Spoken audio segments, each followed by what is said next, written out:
Thank you for joining us today. I'm Heather O'Shea, and this is Medical Line, helping you to get to know our local healthcare professionals. On today's show, we have Mr. Kirt with HEAR4U, located right here on West Prion Lake Road in Holly Hill Center. Thank you so much for joining us today. I'm glad to be here. Well, now, here's something that most people take for granted, our hearing health. Now, how does our hearing health affect our overall health as well as our well-being? Hearing health, Heather, is central to total wellness. The idea behind helping you to understand and communicate effectively is very important. It affects 5 major aspects of our daily life: socially, spiritually, emotionally, physically, and intellectually. How we react to and interact with our daily environment, occupations, and our activities is very important for us to be able to hear and understand. Absolutely. Or not. Absolutely. Now, would you say in your expertise that hearing health has gone down? Not only is hearing loss more prevalent in today's society, but it's affecting more people at younger ages. Wow. Than ever before. The National Institute of Health reports that 1 in 5 persons have some type of hearing loss. Of those people, 80% go untreated. You wonder why that is. Over 5% of the world's population has some type of debilitating hearing loss, which means that they're dependent upon someone else to go through their daily activities. A new study reveals that 1 in 5 teenagers also have some type of hearing loss. Wow. That's surprising. That's a lot. That is. Well, let's talk about different things that you may see with your different patients. And we hear about these all the time. Ringing in the ears. I'm sure you hear that all the time. What does that mean? Tinnitus, referred as ringing in the ears, can often be a side effect of a hearing loss.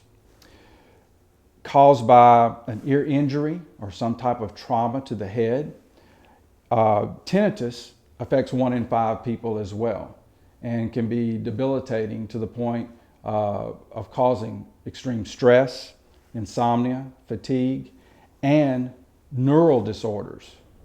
Wow. Okay. Well, let's go back and let's talk about, maybe you have an older person in your family. What are some signs that you should look for that maybe their hearing health is going down?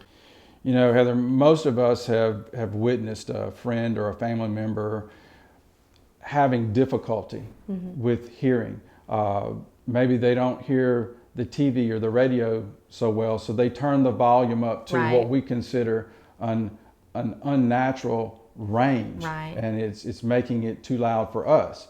Or they don't notice the timer on the stove going off or the phone ringing or some type of alarm, and so you wonder, how could that be? How could they not hear that? Absolutely. So it affects them in ways that they're unaware of.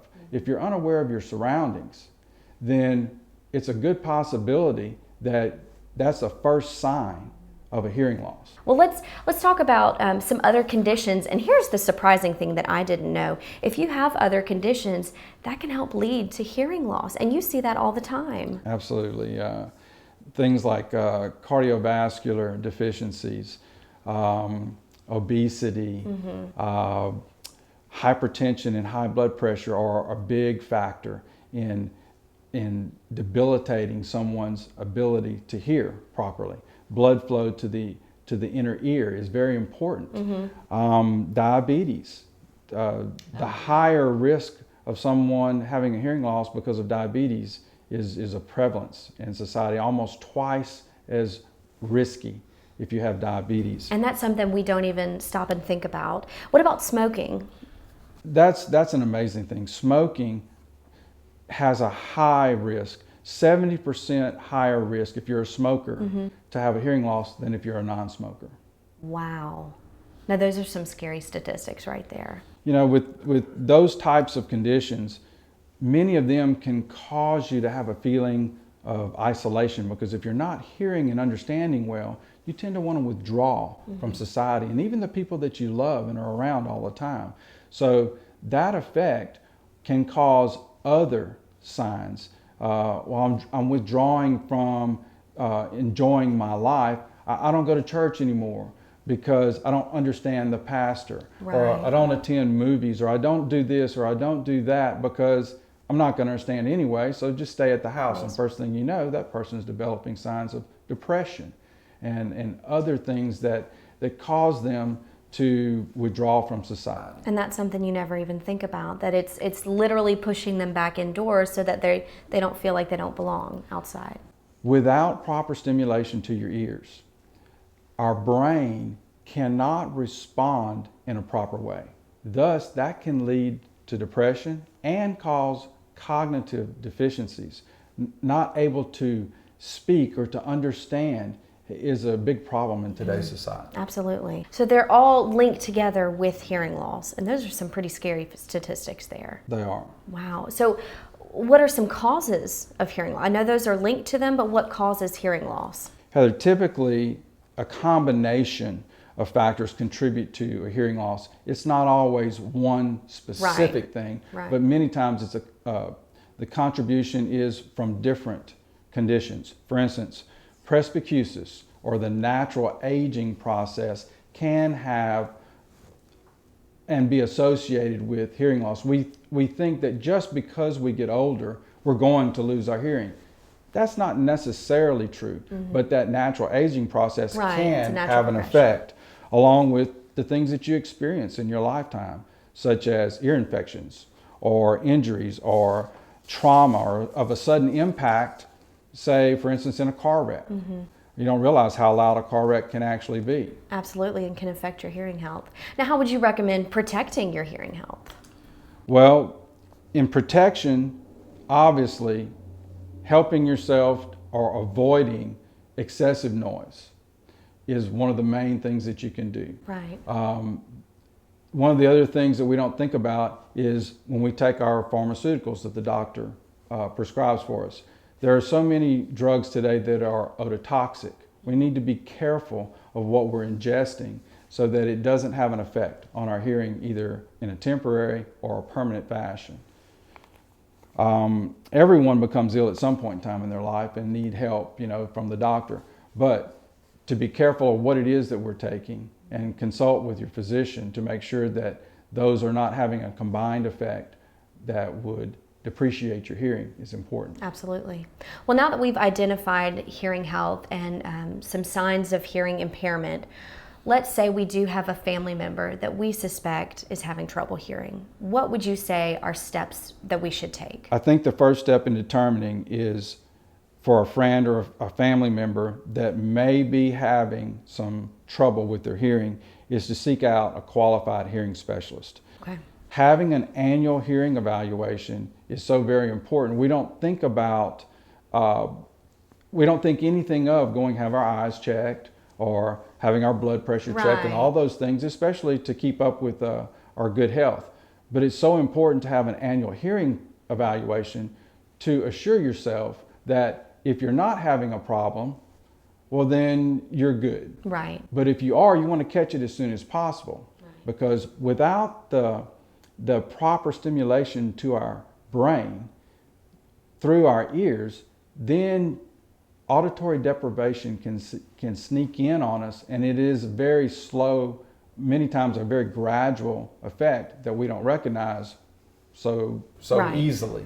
And that goes back to our first point of hearing health overall. I mean, treat it like it's your eyes, as you were saying earlier. It is a part of your overall well-being. Okay, so let's talk about some signs, some everyday signs that you tell your patients to look for, that they, just to see perhaps if maybe they've got some suspicions already, but just so they know without a doubt that maybe someone has a hearing impairment.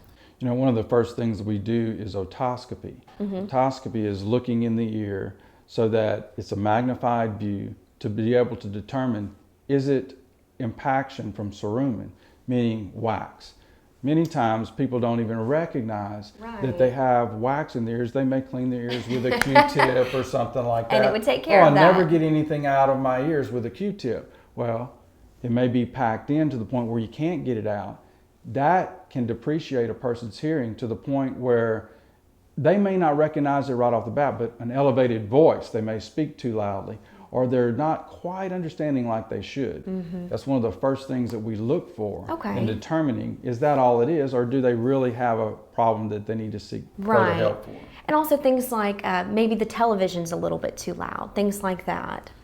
Usually that person doesn't tend to recognize that they are the link with the hearing loss, that they're having an issue. They tend to blame it on the television programming, or the radio's not quite right, or the air noise in the car is tending to overshadow what's going on, or the appliances don't work like they used to. I don't hear that sound, so the timer must be getting weak or something like that. It's always somebody else's problem, and that's our natural tendency to state things are not like they should be, but it's not my problem. To admit they actually have the problem. Okay, and I'm sure we deal with that a lot. I'm sure you see that with your patients a lot.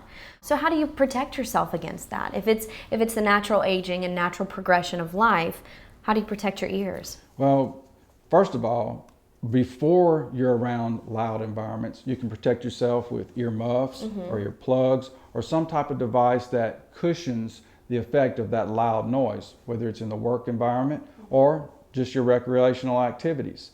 The idea of protection being proactive is what you should be doing. But then again, health and exercise and all the things that we hear every day are what we need to be doing to protect ourselves health-wise, so that our hearing has that total effect or total wellness effect. Hearing aids, do they help our hearing health? You know, Heather, not everyone receives help or the same help from hearing instrumentation. For that person who has a hearing loss and it's been determined that there's a recommendation for them to wear hearing aids, if they're properly fit and adjusted, they can have a tremendous benefit for their understanding and hold on to the hearing that they have. But if they are recommended to wear hearing aids and they don't wear them, it can also have an adverse effect. Absolutely. So if they're recommended to wear the hearing aids and they choose not to wear them, maybe they feel like it doesn't look right, or maybe they just don't want to admit that they have a hearing problem, can it actually hurt their hearing in the long run? Well, there's something that we refer to as auditory deprivation. We don't actually hear with our ears any more than we see with our eyes. We hear with our brain. So without the proper stimulation to the brain, auditory deprivation can take over, and it can cause a host of problems. Not receiving the proper stimulation can cause all of the signs that we talked about before, depression and all of those types of things. But it can also debilitate that person's ability to understand in the future. It can get worse if they don't get proper stimulation. Hearing aids won't stop a hearing loss any more than my eyeglasses stop my eyes from getting weaker. But if I need these and I don't wear them, then I'm going to strain to see. We don't think about straining with our ears, but the aspect of not receiving proper auditory response and our brain being able to give that response can depreciate and have an effect on our total wellness. Absolutely. It affects more than just our ears. Absolutely. Thank you so much. This is some great information, and I know it affects us on our daily life. Thank you for joining us today. This was Medical Line, helping you get to know our local healthcare professionals.